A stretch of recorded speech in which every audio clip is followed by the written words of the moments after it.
Hello everyone, welcome back to my channel, or welcome to my channel if you are new here. If you are new here, definitely be sure to hit that subscribe button and hit that bell notification so you get instant notifications whenever I upload.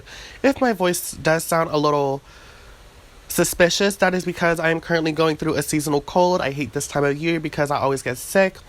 And right now I can't really breathe through my nose, to be honest. So in today's video, what we're going to talk about the drama between Stephanie Sue, Nickocado Avocado, and now Trisha Paytas, because Trisha Paytas has come out with their own statement. And I'm going to use they, them pronouns for Trisha, because I don't know if Trisha actually is trans or not, and I'm not trying to, use the wrong pronouns on good old Trish.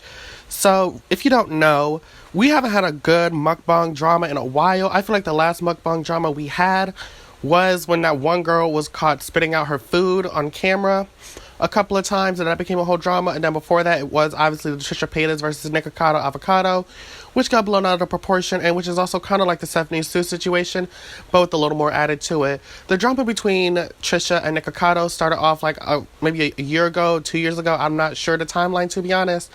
But basically, Trisha and Nick were supposed to do a mukbang together, and it fell through. Trisha canceled like last minute, and Nickocado was pissed about it and became this whole thing. Everyone was attacking Trisha, and it was just weird. Recently, what happened was Stephanie Sue and Nickocado were supposed to do 2 collabs together. I believe it was 2 collabs together, and Stephanie canceled. So the reason why Stephanie canceled was because Nickocado made her feel extremely uncomfortable in the way he acted on camera and the things he did. So I'm personally not going to use any of the footage in this video because I'm not trying to get copyright claimed by Trisha or Stephanie. Y'all know I usually keep all the receipts with me, but unfortunately I'm not doing that because ain't nobody got time to get copyright claimed. And it's almost 2020. It's almost my 4th year on YouTube. I ain't got time for that bullshit. But basically, while Stephanie was in the bathroom, Nick decided to just start taking pictures of around her house and always looking up at the security cameras and shit.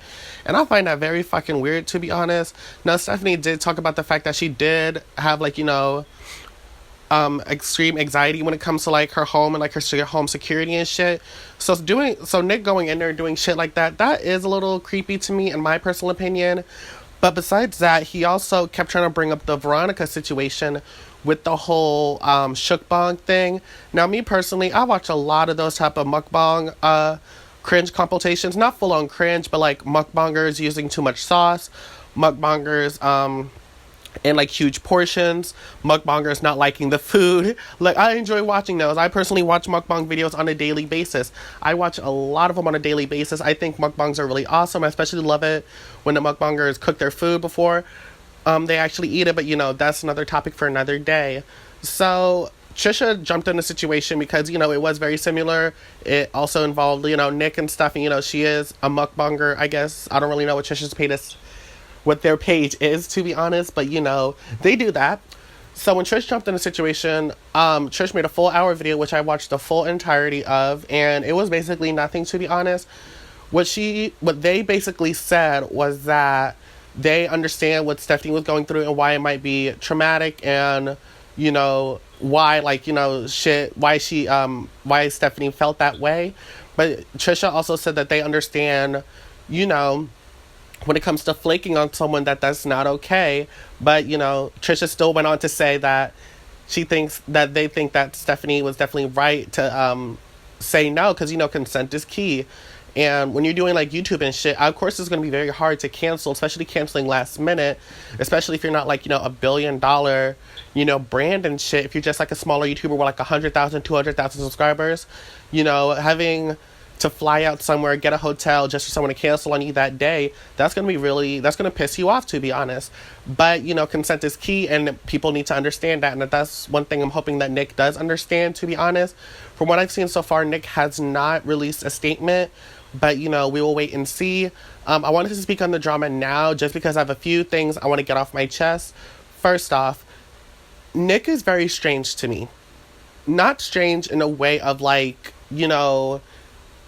he's just weird, but like he's very strange, and just I don't vibe with him personally. Anytime I've really seen him on camera, his videos or anything, he just doesn't strike me as a genuine person. And that's not me accusing him of being like, fake or anything. It's just my personal opinion. I feel like Nick is not a genuine person. I feel like he's fake a lot of the time and tries to put on this whole drama thing just for the camera, just to get clicks and views because he's insecure about his content. It's not a read, it's just an observation. But when it comes to Stephanie, I personally don't watch Stephanie's mukbang videos. I actually never really got into Stephanie. But from what I've seen and what I've heard so far, Stephanie seems to be extremely unproblematic. And Stephanie didn't go out of her way to completely, like, you know, drag Nick and stuff. She just went on camera, talked about the situation, gave the receipts, and did that. And, you know, like, a lot of people saying, oh, she was manipulative by crying on camera. Well, some people can't control their fucking emotions. That's, you know, that's what I'm gonna leave it at. But when it comes to Trisha Paytas jumping in this situation, I feel like Trisha, you know, I think Trisha really just did that for views, to be honest, because she didn't really add anything to the video, to be honest. She didn't add anything to the situation. She kind of just rambled and kind of went on a couple of tangents, like 15 times in a whole hour-long video. And that was a whole hour I cannot get back, which is, you know, extremely unfortunate. But I think at the end of the day, communication is key when it comes to YouTubers and doing collabs and shit. And actually, anything in life requires communication.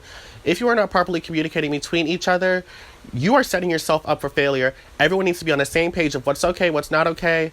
Like, I'm not saying, you know, you need to have a full, like, 50 Shades of Grey BDSM contract or anything, but I'm saying that everyone needs to be on the same page of what's going to happen, what are y'all talking about, what are y'all not going to talk about, and what's cool and shit. You can't just be out here just, you know, asking them questions, like, just out the blue and having them caught off guard. Like, no, you know, discuss things before, you know, because I think Stephanie said that Nick was at her house for about 5 hours. So in that time, I think Nick definitely should have asked about it instead of just trying to do it on camera, making Stephanie uncomfortable. I'm personally not into that, to be honest. I've only done one collab, so I can't really speak a lot on collabs and stuff. But when me and my friend Abina did that collab together on Ariana Grande situation, she actually pulled out a whiteboard and we started writing stuff down that we wanted to cover in the video, stuff we wanted to talk about, and, you know, kind of have like an outline. But then again, I'm an extremely planning person. I'm a very person like that. Like, I plan way too much a good portion of the time. So that's just me personally. That's how I run. I don't know how Stephanie or Nick runs, but I think that because of the lack of communication, that's what caused, you know, them to have that situation. But then what also I really don't like is Nick's reaction. Nick's reaction to the situation was really disgusting in the text messages between him, Stephanie, and Zach. Now, Zach I actually do watch. I do enjoy a lot of Zach's content. Zach is, like, really chill, to be honest. I like him. But in the group messages and shit, Nick was basically just gaslighting the whole situation and trying to manipulate it. And that's what I'm not into. That's, like, you know, that kind of proved the feeling that I felt that Nick was not a genuine person, because he was just coming off extremely manipulative. Like, I understand, you know, it takes money to make money, you know, and then if you use that money and you don't make money, you get pissed off and shit. But however, you still got to keep it professional. You can't just be out here just, you know, going in on people, trying to, even if it's just like through text message and sip, you're still going to need each other. It's still a professional business. You still have to keep it a certain way. And I think that the way that Nick went off on Stephanie was extremely uncalled for, extremely out of pocket, and I really was not into it. I think those text messages were gross in my opinion, and I was not into it. I don't know if I've said this before in this video, but I was really not into Nick taking pictures of Stephanie's house. Like, that's fucking weird. Like, who does that? Who just goes over to someone's house and just starts taking pictures? What world are we living in where that shit is okay? I don't give a damn how many subscribers you have. Unless you are taking a selfie in my domain, do not just start taking pictures of my fucking house. The fuck you looking under drywall for? What is my ceiling gonna do for your Instagram page? Really? Because there's no reason you should be taking pictures of the inside of people's homes. You were not a realtor. You were not flipping a house. What the fuck are you doing? Go somewhere with that shit. That was weird to me. I wasn't into that, and I definitely understand why Stephanie felt uncomfortable in that situation, which, you know, it brings it back to the fact that consent is key. Stephanie did not feel comfortable, so she said, no, I do not consent to doing another video, and it should have been left at that. Nick, I don't know what to say to you, to be honest. You need to do better and stop trying to milk every single drop of drama that comes into your face. Like, it's not that necessary, to be honest. Just try to make the best content you can and stop trying to be so fucking messy. But, you know, that's just my personal opinion. So this is the end of this video. Thank you guys so much for joining me. Don't forget to comment, like, and subscribe, and hit that bell notification to get instant notifications whenever I upload. The lovely person who made my channel art is in the description below. Follow them on Twitter, along with all my social media links in the description below. And if you would like to know what equipment I use, it is also listed in the description below. It is not affiliated, it's not sponsored. It's just a little list of equipment for smaller YouTubers who do not know what to get for a reasonable price that won't explode as soon as they turn it on. But that is the end of this video. Bye.